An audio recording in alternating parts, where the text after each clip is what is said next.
मिला टाइम्स में खुशामदीद। गुजरात से बहुत ही अफसोसनाक खबर आ रही है। खबर यह है कि गुजरात के एक इलाका में 100 से ज़्यादा मुसलमानों के घरों पर बुलडोज़र चलाया गया है, उनको बेघर कर दिया गया है। अब उनके पास रहने के लिए कोई जगह नहीं है। गुजरात में एक इलाका है द्वारका, और वहाँ एक जगह थी, कहा जाता है कि वो सरकारी जगह थी, और तकरीबन 100-150 सालों से वहाँ मुसलमान रह रहे थे, अपना घर बनाए हुए थे। उनके पास रहने के लिए कोई और जगह नहीं है, वो गरीब हैं और 150 सालों से वहाँ पर वो घर बनाकर रह रहे थे। अचानक 24 दिसंबर 2024 को उन्हें नोटिस दी जाती है। कहा जाता है तुम लोग ये इलाका खाली कर दो, ये सरकार की ज़मीन है, यहाँ पर कोई और प्रोजेक्ट शुरू होगा। और उसके बाद उनके घरों पर बुलडोज़र चला दिया जाता है। अभी रिपोर्ट आ रही है कि लगातार उनके घरों को तोड़ा जा रहा है, उनको बेघर किया जा रहा है। वहाँ के रहने वाले लोगों ने, इलाका के मुसलमानों ने 9 जनवरी को अदालत का दरवाज़ा भी खटखटाया।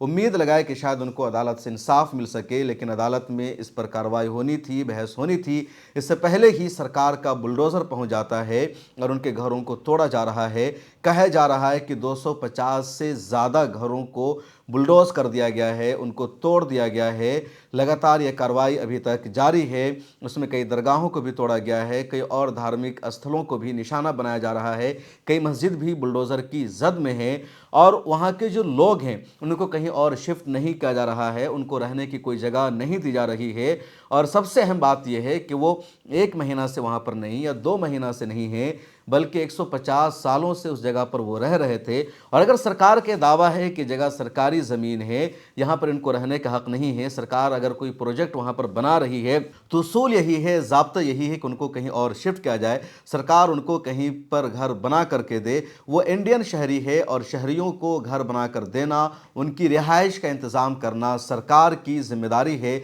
लेकिन सरकार अपनी जिम्मेदारी अदा करने के बजाय उन मुसलमानों को बेघर कर रही है, उन पर बुलडोज़र चला रही है। ये पूरा मामला क्या है, इस पर वहाँ के मशहूर सहाफ़ी सहल कुरैशी ने एक रिपोर्ट बनाई है। आप सहल कुरैशी को सुनिए कि क्या कुछ वो इस बारे में बता रहे हैं।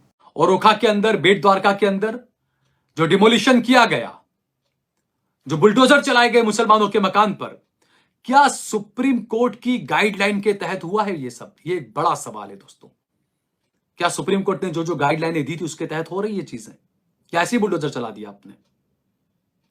और ये साफ लगता है कि नरेंद्र मोदी सुप्रीम कोर्ट को नहीं मानते। मेरे ख्याल से वो इजराइल को मानते हैं, इजराइल का कहना मानेंगे। जो इजराइल कहेगा वो करेंगे, जो इजराइल दिखाएगा वो करेंगे। जो राह इजराइल दिखाएगा वो नरेंद्र मोदी और बीजेपी की सरकारें करेगी। जो राह देश की सुप्रीम कोर्ट दिखाएगी वो काम नरेंद्र मोदी और उनकी सरकारें नहीं करेगी, बीजेपी की सरकारें वो काम नहीं करेगी। ये साफ दिख रहा है, बुलडोजर की कार्रवाई से साफ पता चल रहा है। कोई एक माइका लाल क्या ऐसा पैदा नहीं हुआ जो इसका विरोध करे? सुप्रीम कोर्ट में एक पीआईएल दाखिल की जानी चाहिए कि नरेंद्र मोदी का जो नारा है, जहां झुग्गी वहां मकान, यह हर जगह लागू, इसमें हिंदू मुसलमान न किया जाए। जो 100 साल 50 साल से जो रह रहा है जिस जमीन पर, भले ही वो सरकारी जमीन है, उसके बदले में उसको मकान दिया जाए, बेघर न किया जाए। लेकिन मुसलमानों को बेघर करने में नरेंद्र मोदी को मजा आता है, क्योंकि मुसलमान नरेंद्र मोदी को गुजरात का कातिल मानता है। इस वजह से नरेंद्र मोदी को मुसलमान वोट नहीं देता, और इसी वजह से नरेंद्र मोदी मुसलमानों से बदला लेते हैं। यह आम मुसलमानों की धारणा है दोस्तों। ज्यादातर मुसलमान इस बात को मानते हैं, लेकिन बेचारे कैमरे पर आकर बोलने से डरते, उनको डर लगता है। अब जो मैं आपको बता रहा हूं कि सिर्फ मुसलमानों पर ही दबाण, अतिक्रमण के आरोप लगकर उनके ही मकानों को क्यों तोड़ा जाता है? कुछ लोग कहेंगे क्या हिंदुओं के अतिक्रमण क्यों, ऐसे कोई प्रूफ है आपके पास? बिल्कुल मेरे पास प्रूफ है दोस्तों। 24/12/2024 को कुछ मुस्लिम धर्मस्थलों को और मकानों को नोटिस दिए गए थे बेट द्वारका में। उनमें से कुछ लोग 9 जनवरी 2025 को गए कलेक्टर के पास सारे दस्तावेज लेकर, और कलेक्टर ने सुनवाई की, देखा, और फौरन दूसरे दिन ही बुलडोजर का आदेश दे दिया। अब ये तमाम मुसलमान थे। अब यहां पर द्वारका में कुछ सर्वे नंबर हैं, जैसे कि सर्वे नंबर 532 गोचर की जमीन है, उस पर मंदिर ने अतिक्रमण किया हुआ है। 537, 520, 449, 59, 552 ये तमाम सर्वे नंबर है जो कि गोचर की जमीन है। और जिसमें अलग अलग तरीके से अलग अलग हिंदुओं ने अतिक्रमण कर रखा है। तो क्या बाबा का बुलडोजर वाले मुख्यमंत्री साहब को और बड़बोले हमारे गुजरात के गृह मंत्री हर्ष संघवी साहब को क्या इन सर्वे नंबर पर जो अतिक्रमण हुआ है वो नजर नहीं आ रहा है आपको? सिर्फ मुसलमानों का अतिक्रमण आपको नजर आता है? और इसके अलावा सर्वे नंबर 55 के जो जंगल है और उसमें मंदिर बना दिया गया अतिक्रमण करके। सर्वे नंबर 26 जो तालाब है वहां पर भी अतिक्रमण कर दिया गया। सर्वे नंबर 386 जो एक कब्रिस्तान की जगह है वहां पर भी होटल के कुछ बिजनेसमैनों ने वहां पर कैंप वगैरह लगा दिए, अतिक्रमण कर दिया। उनको भी नहीं हटाया आपने, क्योंकि वो हिंदू है, वो मुसलमान नहीं है, इसलिए उनको नहीं हटाया आपने। सर्वे नंबर 21 खेलकूद के मैदान की जगह थी ये, जहां पर कुछ हिंदुओं ने दबान अतिक्रमण कर लिया, उनको भी नहीं हटाया गया। सर्वे नंबर 83 और कई ऐसे और सर्वे नंबर 401 जो गोचर जमीन में है, लेकिन वहां पर भी हिंदुओं ने मकान बना लिया, अतिक्रमण कर दिया। ये सारे सर्वे नंबर गुजरात के मुख्यमंत्री और गुजरात के गृह मंत्री तक भेजे जाने चाहिए, पहुंचने चाहिए, और ये उनको आईना दिखाना चाहिए कि आप सिर्फ मुसलमानों को गुनहगार बता रहे हो हिंदुओं के सामने, लेकिन गुनहगार इस देश का हिंदू भी है। और जुल्म के खिलाफ खामोश बैठने वाला हर इंसान गुनहगार है, चाहे वो किसी भी धर्म का क्यों ना हो। आप हिंदू धर्म के हैं, सनातन धर्म के हैं, आप ईसाई हैं, मुस्लिम हैं, आप याद रखिए आपके हर एक के धर्म में यह कहा गया है कि जुल्म के खिलाफ आपको खामोश नहीं बैठना है। कोई जुल्म कर रहा है तो आपको कानूनी तरीके से, किसी भी तरीके से उसके खिलाफ आपको खड़ा होना पड़ेगा, और बेहतर यह है कि आप हिंसा का रास्ता न अपनाकर कानूनी तरीके से उनके साथ खड़े रहें। बेट द्वारका में कुछ लोगों ने हाईकोर्ट में पिटीशन की थी जब नोटिस मिला दरगाहों को, तो 3 दरगाहें ऐसी थी कि जिसको लेकर वहां के कुछ मुस्लिम रहबर हाईकोर्ट पहुंच गए और उनको स्टे मिल गया कोर्ट का। तो दूसरे जो 200-400 मकान जो तोड़े गए मुसलमानों के, क्या वो लोग कोर्ट नहीं पहुंचे थे? क्या उन्हें पता नहीं था कि क्या रास्ता अपनाना चाहिए? गुजरात के अंदर मुजाहिद नफीस साहब हैं, कांग्रेस के पूर्व विधायक ग्यासुद्दीन शेख साहब हैं, पीरजादा साहब है, जावेद पीरजादा साहब, पूरे गुजरात के वाहिद एक मुस्लिम एमएलए विधायक इमरान खेड़ावाला साहब हैं।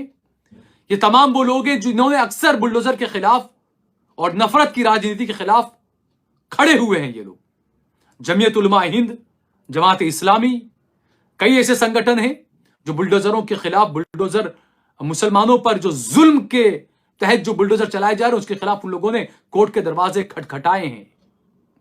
तो मुसलमानों को पीछे नहीं हटना चाहिए। आपको डराते हैं ये कि अगर आपने मीडिया में बाइट दी तो हम आपको ड्रग्स के केस में फंसा देंगे। और जिन लोगों ने बेट द्वारका का जो मैंने मामला बताया कि 3 दरगाहों को लेकर जिन्होंने हाईकोर्ट में पिटीशन दाखिल की थी, जिन्हें स्टे मिल गया, वो हाईकोर्ट में पिटीशन करने वालों को भी पुलिस ने गिरफ्तार कर लिया, हिरासत में ले लिया। यह है नरेंद्र मोदी का कानून। तो इसीलिए यह मांग की जानी चाहिए कि अगर आप अतिक्रमण के नाम पर बुलडोजर चला रहे हैं तो उसमें कम से कम आपके बुलडोजर को आप सांप्रदायिक न बनाएं। इजराइल की राह पर न चले नरेंद्र मोदी जी, इजराइल के दिखाए हुए रास्ते पर न चले आप। सुप्रीम कोर्ट ने जो रास्ता दिखाया बुलडोजर को लेकर, जो गाइडलाइन और जो बातें कही सुप्रीम कोर्ट ने, उस रास्ते पर आपको चलना चाहिए। तो आपने सुना सहल कुरैशी को साफ साफ बता रहे हैं कि इस पूरे इलाका पर लंबे अरसे से मुसलमान रह रहे थे, लेकिन उनके घरों को बुलडोजर चलाकर तोड़ दिया गया और इजराइल की पॉलिसी पर सरकार अमल कर रही है, सुप्रीम कोर्ट की हिदायत पर अमल नहीं किया जा रहा है। पिछले दिनों सुप्रीम कोर्ट का भी आदेश आया था और सुप्रीम कोर्ट ने वाज़ेह लफ्ज़ों में कहा था कि अभी मुल्क में कहीं भी बुलडोज़र नहीं चलेगा, किसी के भी घर को तोड़ा नहीं जाएगा। सुप्रीम कोर्ट के आदेश की धज्जियां उड़ाई जा रही है और कोर्ट की बात माने बगैर या जिनका घर है, जिनको नोटिस इशू किया गया है, उनको कोर्ट में जाने देने का मौका दिए बगैर, कोर्ट का जजमेंट आए बगैर ही सरकार बुलडोज़र चला दे रही है। यूपी में यही हो रहा है, मध्य प्रदेश में हो रहा है, महाराष्ट्र में हो रहा है और गुजरात में भी लंबे अरसे से यही सिलसिला चल रहा है। सहल कुरैशी ये भी बता रहे हैं कि जिन लोगों ने आवाज़ उठाई है, जिन लोगों ने प्रोटेस्ट किया है, उनके खिलाफ भी एक्शन एक्शन लिया गया है। गुजरात सरकार चाह रही है कि मुसलमानों को बेघर किया जाए, उनके घरों को बुलडोज़र से तोड़ दिया जाए, और अगर कोई इस बारे में आवाज़ उठाता है, कोई कुछ बोलता है, तो उस पर भी कार्रवाई की जा रही है, यानी मुसलमानों को मारा भी जाए। और मुसलमान से जब पूछा जाए कि तुम्हें दर्द हुआ है, तो मुसलमान कहे कि नहीं, हमें दर्द नहीं हुआ है।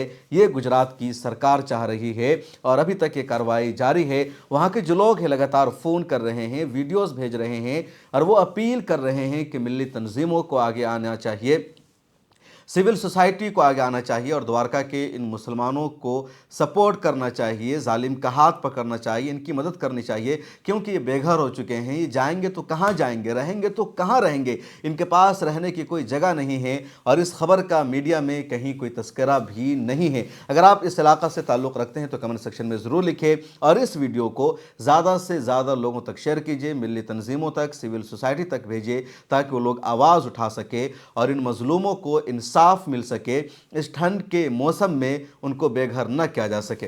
मिल्लत टाइम्स को जारी रखने और मजबूत बनाने के लिए हमारी आर्थिक सहायता कीजिए। ये एक आजाद मीडिया हाउस और कमजोरों की आवाज है। आप हमें देखें, सुने, पढ़ें और हर महीने ज्यादा नहीं, सिर्फ 100 रुपए से मदद करें। डिटेल्स डिस्क्रिप्शन में मौजूद हैं।